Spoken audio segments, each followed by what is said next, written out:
नमस्कार और स्वागत है। आज हम एक ऐसे आइडिया पर बात करने वाले हैं जो सुनने में तो किसी साइंस फिक्शन फिल्म जैसा लगता है, लेकिन हमारे होने पर, हमारे वजूद पर बहुत गहरे सवाल उठाता है। जरा सोचिए, किसी के पास अपनी जिंदगी की कहानी को बदलने की ताकत हो तो क्या हो अगर अतीत को बदला जा सके? हम सब ने कभी ना कभी ये जरूर सोचा है, कोई ना कोई ऐसा पल जब दिल से आवाज आई हो कि काश काश टाइम में पीछे जाके कुछ बदल पाते। ये एक यूनिवर्सल इच्छा है ना, किसी गलती को मिटाने का या एक अलग रास्ता चुनने का मौका। और सच तो यही है कि वक्त की यही सबसे बड़ी हकीकत है। हमारी जिंदगी उन फैसलों से बनती है जिन्हें हम बदल नहीं सकते। हर फैसला, हर तजुर्बा, चाहे अच्छा हो या बुरा, वो परमानेंट है। लेकिन क्या हो अगर ऐसा ना हो? तो यहीं से कॉन्सेप्ट आता है पर्सनल टाइमलाइन एडिटर का। इसे ऐसे समझिए कि ये जिंदगी के उन पलों के लिए एक काल्पनिक अल्टीमेट सोल्यूशन है जिन्हें बदला नहीं जा सकता। ये आइडिया अपने आप में कितना पावरफुल है। अपने अतीत को एक वीडियो फाइल की तरह देखना, जहां उन हिस्सों को काटा, कॉपी और पेस्ट किया जा सकता है जिन्हें कोई बदलना चाहता हो। अपनी मर्जी से अपनी किस्मत को एक नया आकार देना। तो आखिर ये काल्पनिक टूल कर क्या सकता है? चलिए इसके कुछ मेन फीचर्स पर नजर डालते हैं, बिल्कुल वैसे ही जैसे हम किसी सॉफ्टवेयर का डेमो देख रहे हों। इसकी क्षमताएं सच में हैरान करने वाली हैं। सिर्फ गलतियों को अंडू ही नहीं किया जा सकता, बल्कि ब्रांच बनाकर ये भी देखा जा सकता है कि अगर कोई दूसरा रास्ता लिया होता तो क्या होता।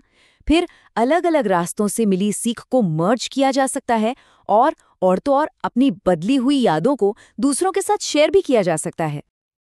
तो बात साफ है, ये सिर्फ यादें बदलने के बारे में नहीं है, ये खुद को फिर से लिखने, अपनी कहानी का लेखक बनने की क्षमता के बारे में है। लेकिन इतनी बड़ी शक्ति के पर्सनल लेवल पर क्या नतीजे होंगे? अगर हम हर गलती को मिटा सकते हैं तो क्या हम सच में बेहतर बनेंगे? चलिए देखते हैं कि ये हमें कहाँ ले जाता है। और यहाँ एक बहुत गहरा व्यक्तिगत संघर्ष सामने आता है। एक तरफ पछतावे से आज़ादी का आकर्षक वादा है, हर रास्ते को आजमाने की आज़ादी, तो दूसरी तरफ एक गंभीर खतरा भी है। अगर कोई खुद को लगातार बदलता रहे तो क्या उसकी अपनी पहचान ही खत्म हो जाएगी? क्या वो असली इंसान कहीं गुम हो जाएगा? ये एक बहुत ही जरूरी सवाल है। अगर कोई भी फैसला आखिरी नहीं है तो क्या किसी भी चीज का सच में कोई मतलब रह जाएगा? और यही सवाल हमें व्यक्तिगत दायरे से निकालकर बड़े सामाजिक प्रभावों की ओर ले जाता है। अब जरा सोचिए कि ये टेक्नोलॉजी हर किसी के पास है। एक ऐसी दुनिया जहां समाज में हर व्यक्ति अपनी सच्चाई बदल सकता है, तब तो मामला बहुत ही गंभीर हो जाता है। हमारी जो एक साझा हकीकत है वो बिखरने लगेगी। न्याय प्रणाली में सच्चाई का क्या होगा? अर्थव्यवस्था में क्या अमीर लोग अपने लिए एक बेहतर अतीत खरीद लेंगे? और रिश्तों का क्या होगा जब दो लोगों के पास एक ही घटना की दो अलग-अलग, एकदम उलट यादें होंगी? और यही है सबसे बड़ी समस्या, एक दुनिया जो दो हिस्सों में नहीं, शायद हजारों हिस्सों में बंट जाएगी, हर किसी की अपनी असली टाइमलाइन। ये तो सामाजिक अराजकता का एक पक्का नुस्खा है, जहां कोई भी कॉमन ग्राउंड बचेगा ही नहीं। ये हमें इस विचार प्रयोग के बिल्कुल क्लाइमैक्स पर ले आता है, जहां हम उन सबसे गहरे नैतिक और दार्शनिक सवालों का सामना करते हैं जो ये टाइमलाइन एडिटर उठाता है। ये सवाल सीधे सीधे हमारी खुद की, बराबरी की और पसंद की समझ को चुनौती देते हैं। प्रामाणिकता का क्या होता है जब किसी का अतीत पानी की तरह बहने लगे? अगर सिर्फ अमीर ही अपनी जिंदगी को एडिट कर सकते हैं तो समाज कितना असमान हो जाएगा।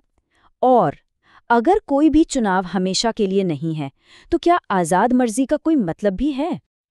अब सुनने में ये आइडिया बहुत भविष्यवादी लगता है, लेकिन असल में ये नया नहीं है। इसकी जड़ें पुराने दर्शन, साहित्य और यहाँ तक कि वीडियो गेम्स में भी हैं।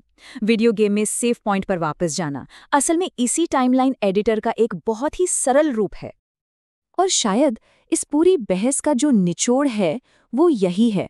हो सकता है कि जिंदगी का असली मतलब उसकी सीमाओं में ही छिपा हो, न कि पूरी आज़ादी में। शायद दर्द और पछतावे के साथ जीना ही उन पलों को कीमती बनाता है। तो आखिर में सवाल यही बचता है, एक ऐसी दुनिया में जहां सब कुछ ठीक किया जा सकता है, वहां किसी भी चीज की क्या सच में कोई कीमत होगी?